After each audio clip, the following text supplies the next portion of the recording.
और अलीमा खान साहिबा ने ये मामला इंटरनेशनल लेवल पर लेके जाने की तंबीह की है। ख़ुद बानी पीटीआई भी ऐसा इशारा दे चुके हैं कि आपको मुल्की इंसाफ पर और निज़ाम पर एतमाद नहीं रहा।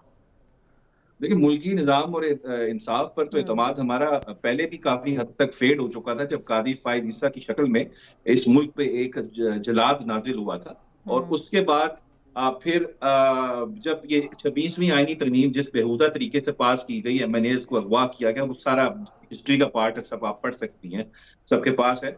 और जिस तरह फिर सुप्रीम कोर्ट पे और बाकी मुल्क की अदलिया के ऊपर कब्ज़ा किया गया, एग्ज़ीक्यूटिव डोमिनेंस एस्टेब्लिश की गई। पहले हम्म। भी इंटरफेरेंस की जुडिशरी के अंदर, आपको पता है, हलकों की तरफ से। अब तो खैर उन्होंने उसको लीगलाइज कर दिया है कि हम वैसी जुडिशरी को तबाह कर ले, तो जुडिशरी इंडिपेंडेंट नहीं है, उस पर कब्जा है 26वीं आईनी तरमीम के बाद। इस वजह से जो इंसाफ है, देखिए, थोड़ा बहुत मिल जाता है, लेकिन कंप्लीटली इंडिपेंडेंट नहीं है, बहुत सब्सटैंशियली डोमिनेंट है एग्जीक्यूटिव। और हम्म। इंटरनेशनल की जहां तक बात है, देखिए, एक चीज समझने की जरूरत है। इंटरनेशनल फोरम पे जाने का मतलब ये नहीं होता आप मुल्क के खिलाफ जा रहे हैं, मुल्क को बदनाम कर रहे हैं। इंटरनेशनल फोरम्स आपको मुल्क का कानून ही प्रोवाइड करता है। जब Pakistan as a state, as a UN member, international treaty sign करता है, कन्वेंशन साइन करता है, तो कुछ ऑब्लिगेशंस होती हैं हमारे ऊपर, जो हमें परफॉर्म करनी होती हैं as a civilised, as a democratic state. तो अगर वो आप परफॉर्म नहीं करते, तो लीगल लॉ के अंदर ही रेमेडीज होती हैं, वो आप एक्सरसाइज करते हो, हम वही चैनल एक्सरसाइज करेंगे। This is what we plan to do. बिल्कुल सही। और जावेद लतीफ़ साहब ने कहा है कि अब आप लोगों की भी सहूलतकारी हो रही है। गालिबन उनकी जमात को बाकायदा ट्रैप करके अदम एतमाद कराया गया और उनका इशारा बाकायदा खुफिया मुज़ाकरात की जानिब था, जो 24 और 25 नवंबर को भी हो रहे थे बुशरा बीबी के साथ। तो क्या बानी पीटीआई को इल्म है इन खुफिया मुज़ाकरात का, अगर ये हो रहे हैं, और पार्टी सतह पर इस हवाले से कोई बात हुई है? देखिए, मुझे तो जावेद लतीफ साहब की समझ नहीं आती। वो एक अंग्रेजी का टर्म हम्म। वर्ड है, पैराडॉक्स। कि आप जो बात कर रहे हैं उसकी कॉन्ट्रडिक्शन आपकी स्टेटमेंट के अंदर ही है। वो क्या हम्म। है? देखिए, हमारी सहूलतकारी अगर आपको कहीं नजर आ जाए, मुझे तो लगता है दूरबीन लगा के भी देखेंगे तो नजर नहीं आएगी। हम तो इस वक्त विक्टिम्स हैं, हम तो स्टेट का रैथ फेस कर रहे हैं। अगर हम सहूलतकारी हो रही होती, तो मियां नवाज शरीफ साहब इस वक्त घर बैठे होते, एमएनए ना होते, यास्मीन राशिद साहिबा एमएनए होती। और उसके अलावा मुस्लिम लीग नवाज जो है वो 17 सीटों पे महदूद थी, अगर सहूलतकारी हमारी हो रही होती। आपके साथ रियासत के इदारे भी खड़े हैं, आप इस वक्त इस्टेब्लिशमेंट की नजरों में भी अच्छे बच्चे हैं। और आप हर चीज, जुडिशरी भी आपके खिलाफ फैसले नहीं कर रही, आपको कादी फायदा ने पूरा सहूलतकारी प्रोवाइड की। मैं तो गिनवा सकता हूँ मेरे साथ हुआ क्या।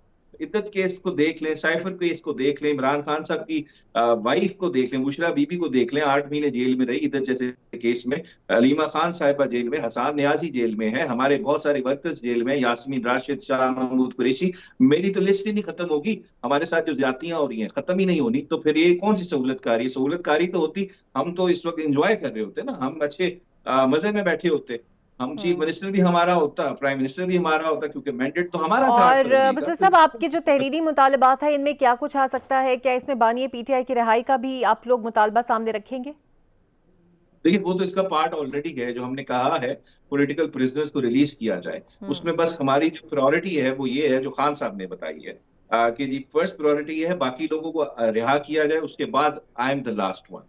हम्म। फिर उसके बाद हमारी जो 26 नवंबर की कमीशन है जुडिशल, 9 मई का जुडिशल कमीशन है, ये तो इनिशियल डिमांड्स है ना। फर्दर फिर हमारा जो अल्टीमेट डिमांड है वो ये है, जो हमसे मैंडेट छीना है आपने, वो हमें वापस करें। क्योंकि हम्म। आपने हमारे हक पे डाका मारा है, फॉर्म 47 की शक्ल में आपको इंस्टॉल किया गया है, यहाँ पे इम्पोज किया गया इस मुल्क की अवाम पे, जिन्होंने आपको वोट नहीं दिया।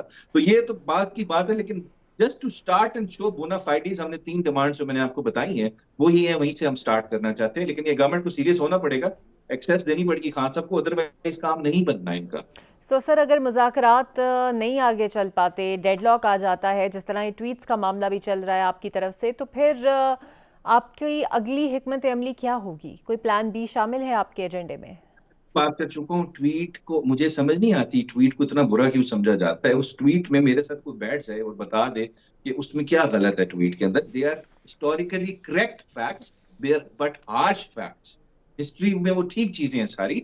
और ये अगर मैं कोई ट्वीट करता हूँ या खान साहब ट्वीट करते हैं, ये कोई मुल्क की सालमियत पे हमला नहीं होता, एक सच होता है, सच से आप सीखते हैं। हम्म। ये मैं पहले भी बात कर सकता हूँ, आप मुल्क में फ्री स्पीच को रिस्ट्रिक्ट ना करें, या तो कह दें, वो जॉर्ज ऑरवेल के नॉवल के अंदर जिस तरह बिग ब्रदर होता है, कि जी ऑर्वेलियन गवर्नमेंट है हमारी, जी कोई भी यहाँ पे बात कोई ना करे, जो करेगा हम उसको उठा लेंगे, अगवा कर लेंगे या उसको स्पेस नहीं देंगे, इस तरह नहीं होता। आप लोगों को सच बोलने दें, सच बोलने देंगे तो लोग आपसे प्यार भी करेंगे। देखिए वो गांधी का ट्रायल हो रहा था, बस बात खत्म करूंगा।